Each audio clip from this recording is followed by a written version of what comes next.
Hey guys, this is Carlos Colon with Georgia Perimeter Homes and Jamil Davis. How you doing? And today we're going to be talking about what is staging and why is it important.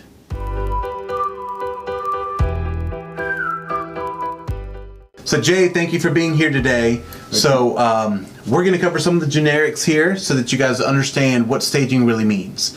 And there are really two definitions to what staging is. And the first one is really going to be to reconfigure what you already have.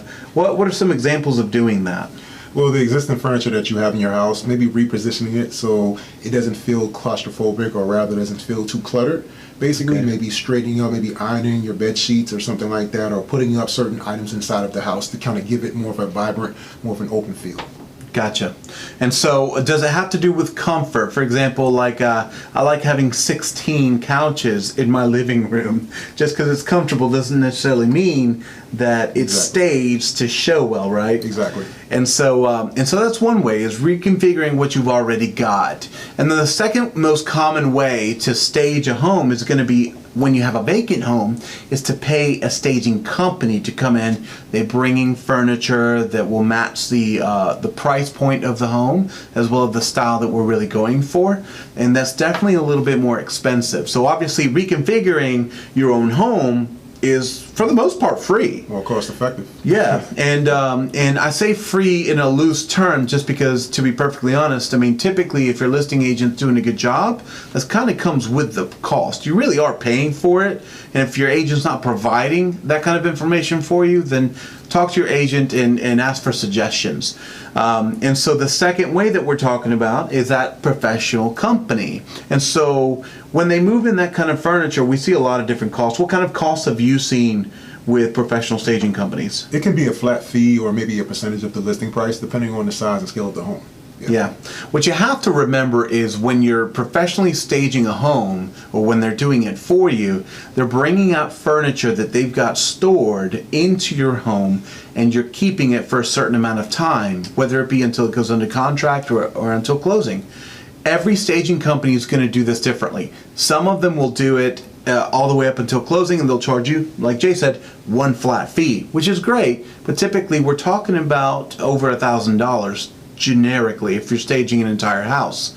Others will say, hey, yes, it's going to be $1,200 or so for up to 3 months of staging. And then at that point, we talk about an additional fee for every month after that. And so it gets very pricey. We have to be very careful of that. And there are some specific circumstances where they might charge a percentage at closing. So instead of doing a 6% listing, maybe there's a 7% option where 1% of that listing fee is associated with the staging of that home.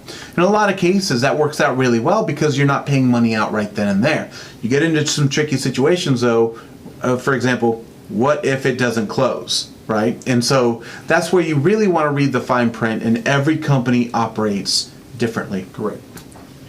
Is there anything you want to add on that? I would say basically just be mindful of the amount of furniture that you put into a home.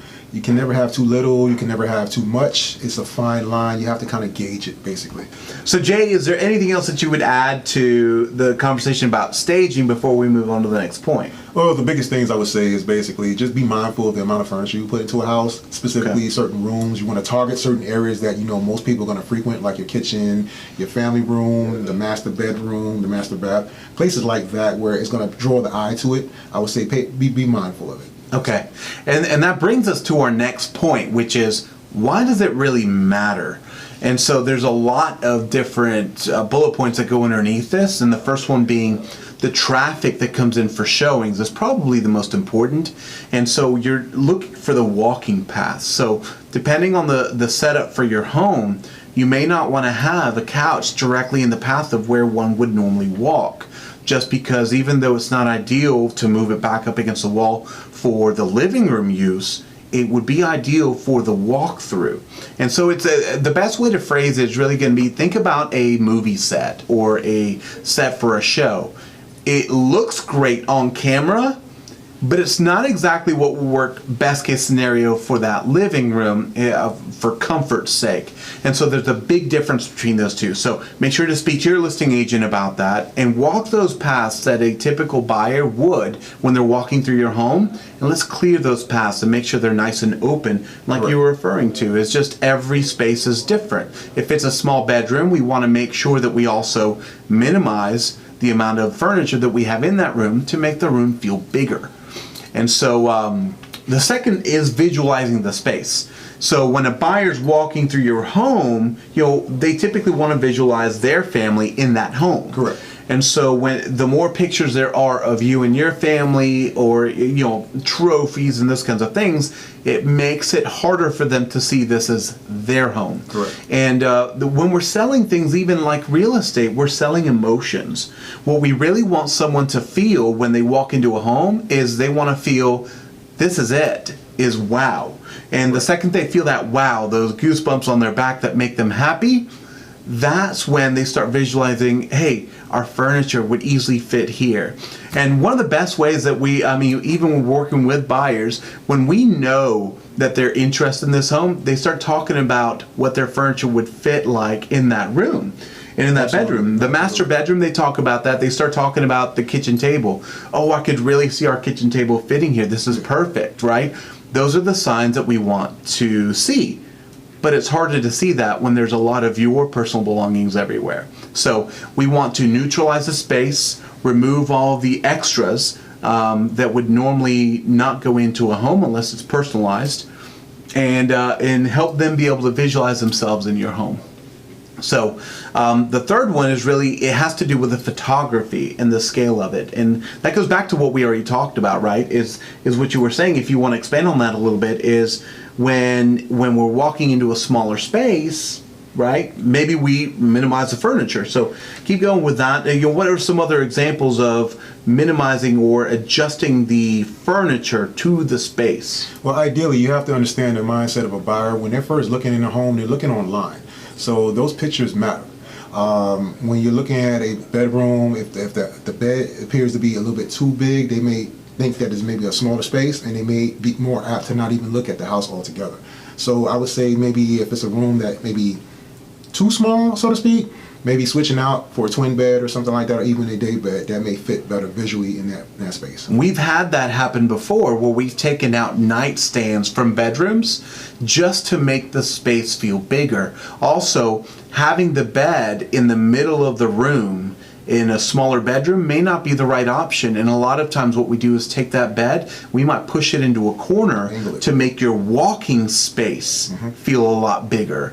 And so it all depends on the shape and the size of your room. And again, I defer back to your listing agent. This is something that they should be helping you walking you through this in order to help you stage your home correctly. So make sure to ask questions, because that's very, very important.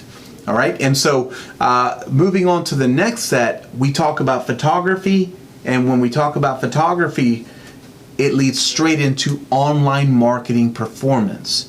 That is extremely important. This is the difference between seeing, when you see anything on TV, for example, where you're looking at a living room scene and you see how much furniture they actually have in there versus how much a family really probably would have in there. There's some differences there. And you can see that the walking paths that are set for people are very specific to making it easy for traffic to come through. When it comes to online marketing, unknowingly, your eye and your emotions are unconsciously drawn to the visually appealing pictures. The reason why that's important is because when you're going into a listing, and we're talking about Zillow, Realtor.com, when buyers are looking through your pictures, if it's too cluttered, like you were saying, or if it's too specific to you and your family, it's really hard for them to be happy with the pictures. And think about it. That's step one to getting traffic through your door. Step one is they fall in love or really like your home online. Step two is they book an appointment to see it, and that's where it confirms that for them to take step three, which is making the offer.